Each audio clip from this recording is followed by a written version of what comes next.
You know, one of the rumors that I don't remember which journalist it was, started about me was that I somehow walked up to the front gate of the agency, pinged on the door and said, you know, there's torturing to be done, let me in.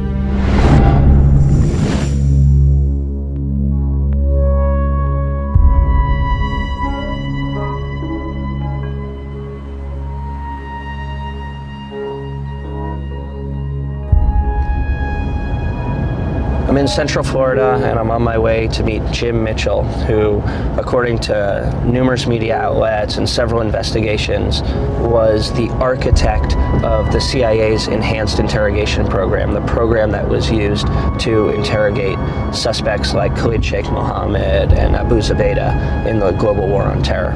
And so right now we're headed to this river called the Myakka River, where Jim likes to hang out, fish, and look for alligators.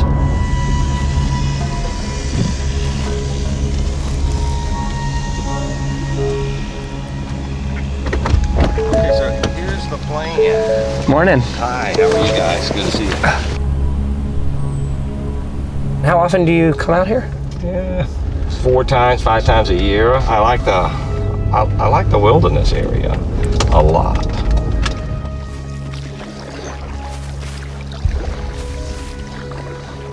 Jim, what is this place? This is Deep Hole on the Myakka River in the Myakka River State Park. Jim, you're the psychologist, but would some people think there's something crazy about your relaxation is paddling out among hundreds of alligators? No, I don't think so. It seems perfectly normal to me. In fact, I think it's a sign of great intelligence. You know, there's just nothing going on. They're not aggressive, they're not dangerous, they're more scared of me than I am of them. And as you can see, there's not another living soul around. So if you're looking for solitude or a place to think, it's just a perfect place. Everybody needs something to organize and structure their thoughts, and whatever's going on in my life is what I'm thinking about normally. You know, everything from gotta mow the lawn to what the hell's wrong with the Senate, you know? Why can't we get a budget or something?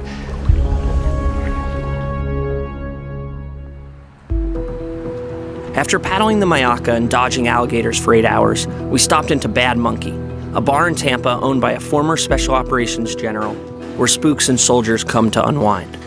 I think it would be helpful in order for people to understand your background and your expertise to explain what SEER is and why it's necessary. Well, the whole point of the SEER program, it stands for Survival, Evasion, Resistance, and Escape. And the whole point of the program is so that the men and women who are in positions of high risk of capture can serve with honor while they're in captivity and then return with their honor intact. And the training is really focused on helping them avoid providing actionable intelligence to the bad guys and avoid the kind of exploitation that you sometimes see.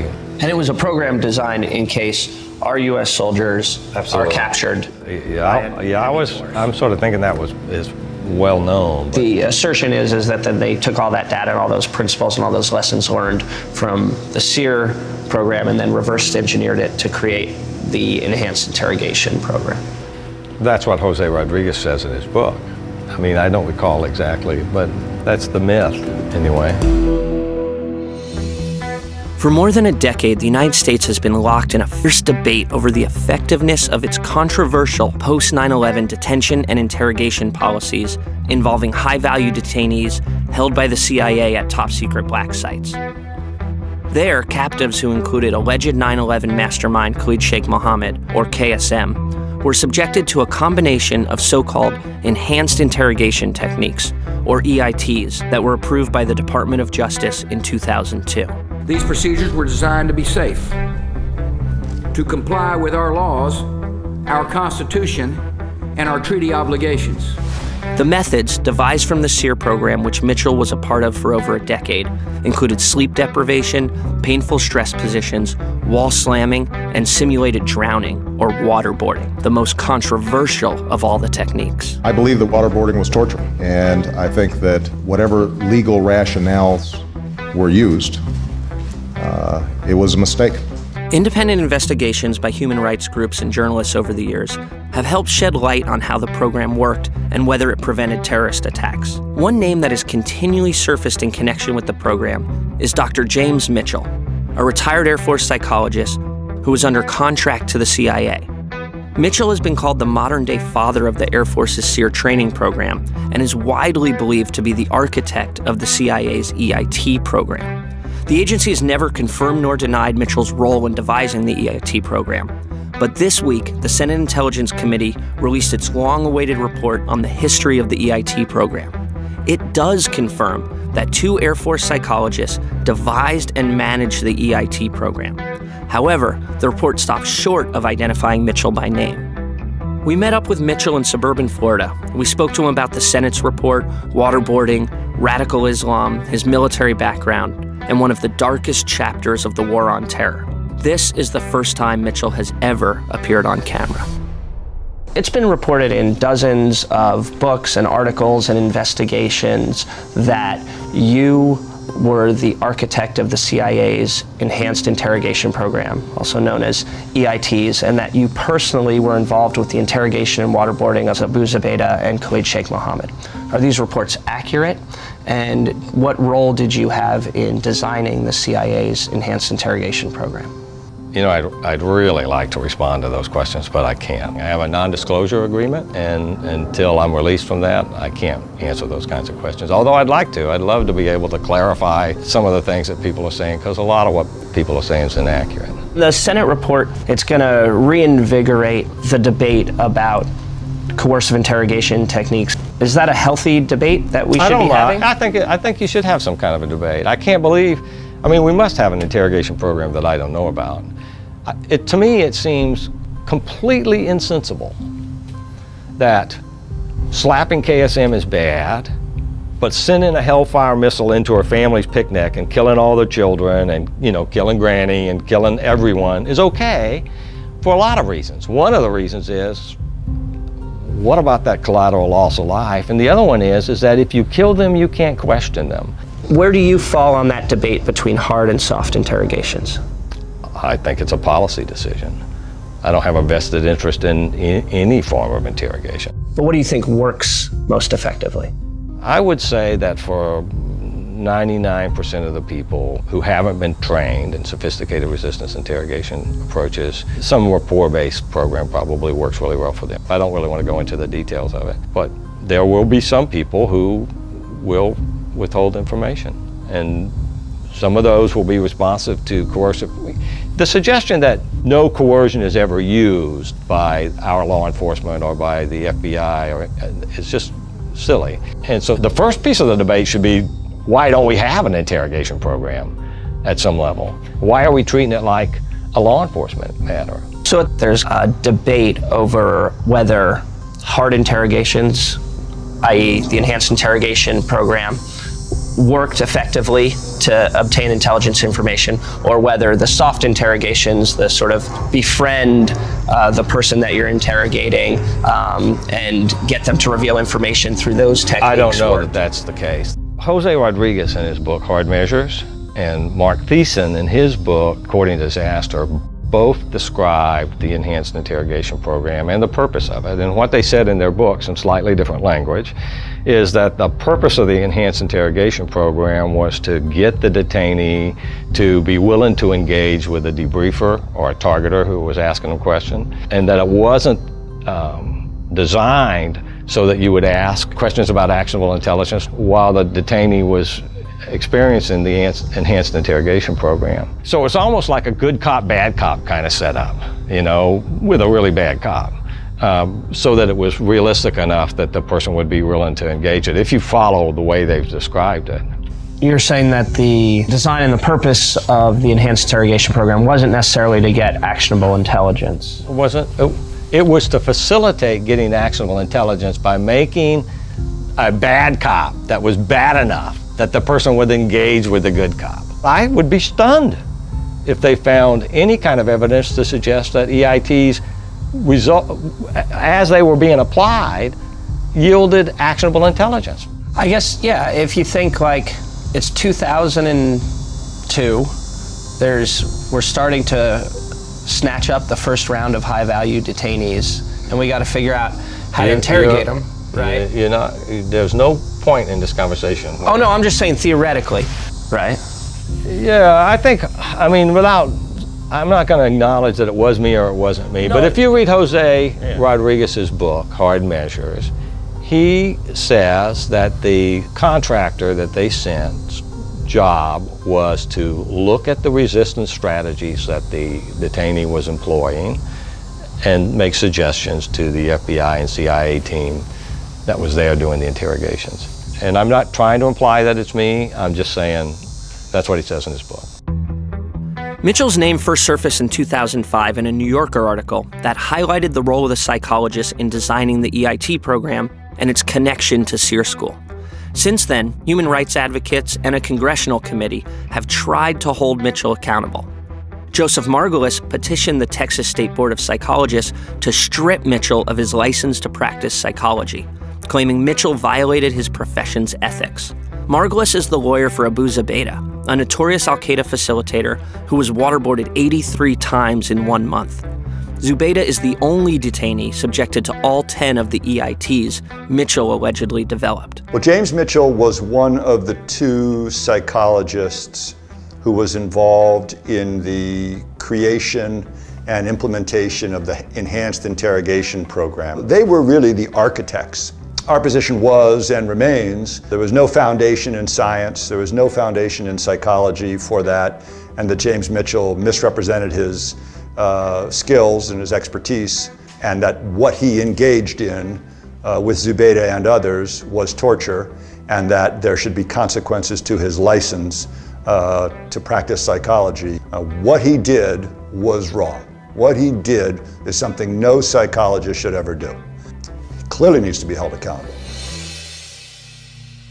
This is a Myakka knife, and that is a cutting stone that I picked up at the edge of the world about 90, maybe 100 kilometers outside of Riyadh, Saudi Arabia. Is this from when you retired? Yeah, from service? When I was in the military. You might recognize a couple of the coins. Yeah, I sure do. Mitchell's shelves are lined with books on Islam. He started studying the religion after his close friend was kidnapped and murdered. This is the Sharia law, and you really, if you want to understand not just the Quran, this is the Cairo, the English translation of the Cairo version of the Quran. If you want to understand the Quran, you have to study the Hadiths, get several of those, but you also have to come here and you have to actually read what they say about how people should be treated. And what I do is I look stuff up that's interesting to me, just to see how they handle it. Like this is a description of how you handle apostasy and what it is and what you do with it. That's John Woo's. You have John Woo's book on? Yeah. Yeah, well, I've read it. Yeah. What do I do? I mean, most of these books seem to be about understanding Islam. I got interested in Islam probably around 95, particularly in fundamental Islam. A very good friend of mine named Don Hutchins was captured by Kashmiri separatists under the control of Omar Sheikh, the same guy that kidnapped Daniel Pearl before he turned him over to KSM. They let the women go, but they eventually killed the men. And I started trying to figure out, what is this about? You know, who are these people? I can understand why people would think that, okay, I kind of deserve that sort of treatment if I get rolled up. But Don was the most gentle man on the planet. So even though personally, I don't give a damn whether you worship, what God you worship, which way you face when you worship, what kind of building you worship in, I don't care. But literally, when you want to kill my friends, and you want to kill my family, and you want to destroy my way of life, you've got my full attention. How has our understanding of the sort of jihadi mindset increased, say, over the last decade? They see us as their primary opposition.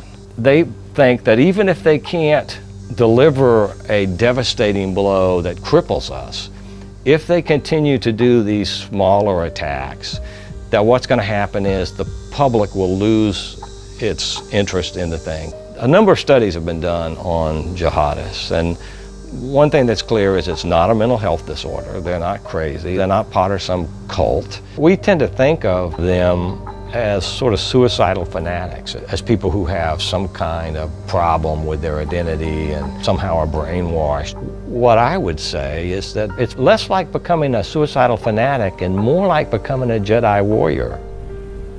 Let's talk about waterboarding. I know a little something about waterboarding. In 2007, I was the first person waterboarded on national television. At the time, the debate about the use of the technique was uninformed. Some of the politicians arguing for and against it had never even seen it done. So I volunteered to be waterboarded because I wanted the public to see how the technique worked and make up their own minds about whether or not it constituted torture.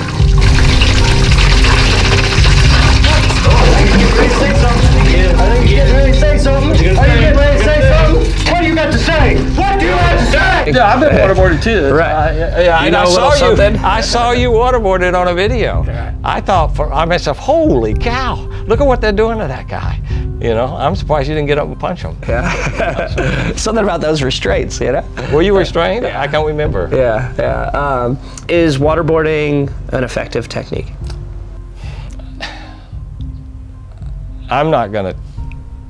I'll give you my experience in the survival school. Right. Bruce Jessen and I spent most of our Air Force career trying to get the Navy to stop waterboarding because we thought it did the enemy's job for us. I can't tell you how many POWs I interviewed who said, I'm not going to put up with that. I'll tell them whatever they want to know. I'm not going to go through that again.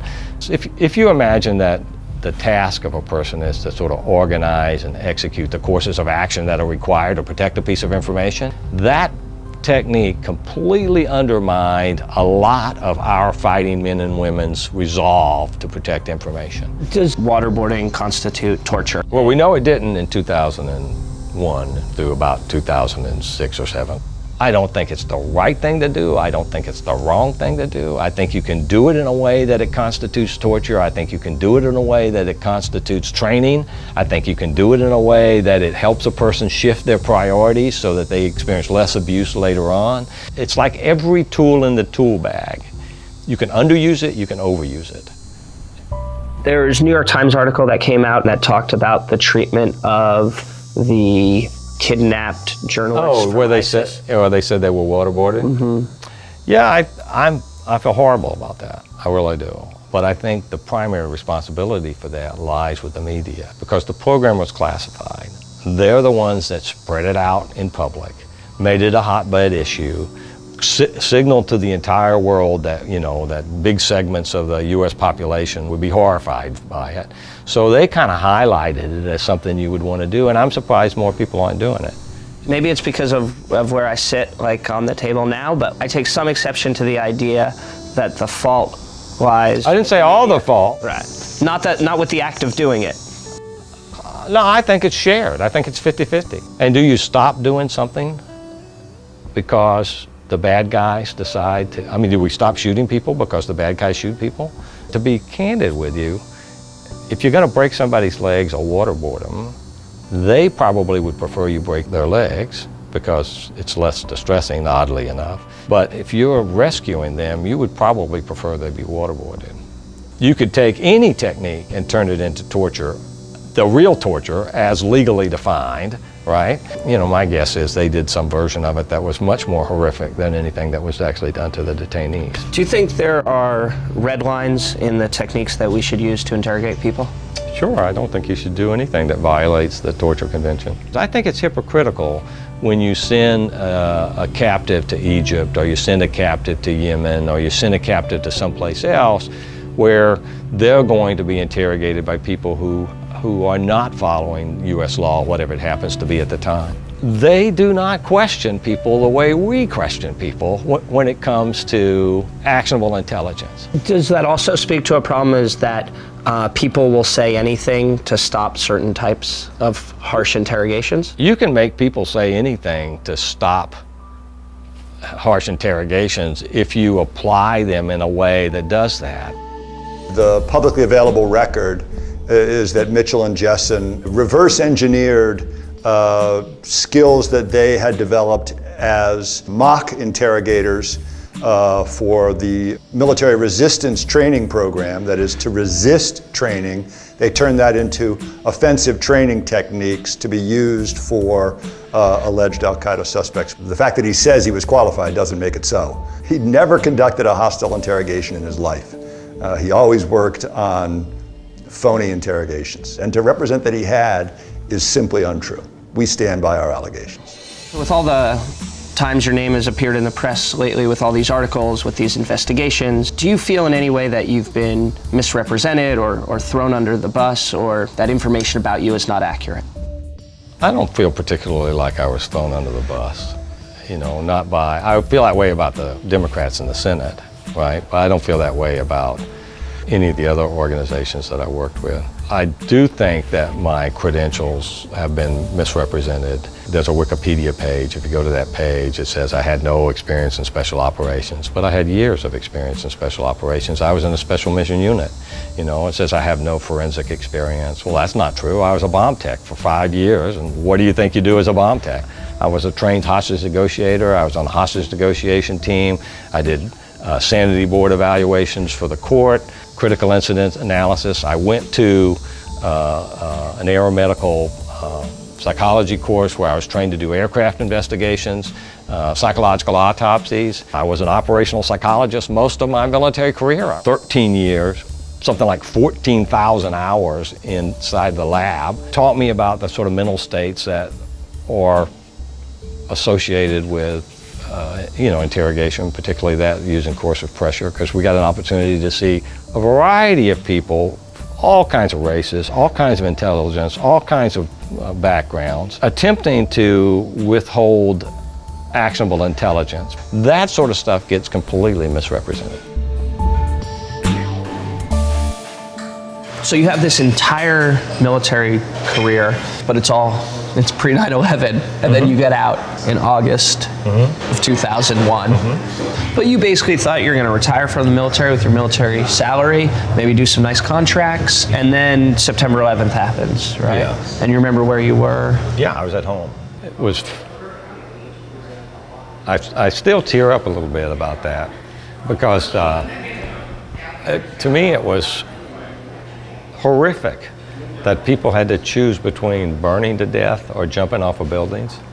I don't think that should happen to anybody. And so I called one of the people that was managing one of my contracts and said, I want to be part of the solution. Really not knowing anything about anything, you know, other than I just, like everybody who watched that, who had a background in the military, you know, we all wanted to be part of the solution. You could just tell everything had changed. Right. For me, it just completely changed my life. At one point in a conversation with a person, I thought somebody ought to do something. I said that out loud to the person, and he said, if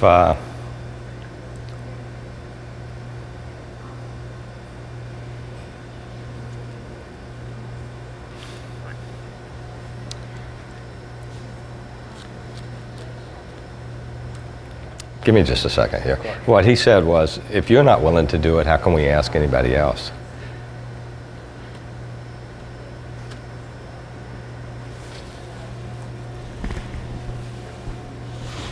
And I kind of thought back to all those people that died for no reason. And so I was willing to help any way I could. You know, when somebody asked me if I would be willing to help, I was willing to help. You know, so that's where it was. That's where it is. What do you think when you reflect on the last decade? I think I wish I had a chance to tell my story, you know, because I think I should be 100% responsible for everything I did. I think I should be 0% responsible for things people dream up that I did. The Senate Intelligence Committee spent 5 years and $40 million investigating the CIA's enhanced interrogation program. The committee's report concluded that the program was a failure, that the intelligence gleaned from detainees was neither unique nor valuable, and in some cases, exaggerated. Senator Dianne Feinstein, the chairwoman of the committee, said the investigation is one of the most significant oversight efforts in the history of the United States. The committee hopes that its report will finally settle the debate over whether EITs should ever be used again. Mitchell thinks they're wrong and that they're trying to rewrite history. One day, when he can, Mitchell may write a book to set the record straight about the EIT program. Until then, he intends to spend his retirement fishing and kayaking among the gators.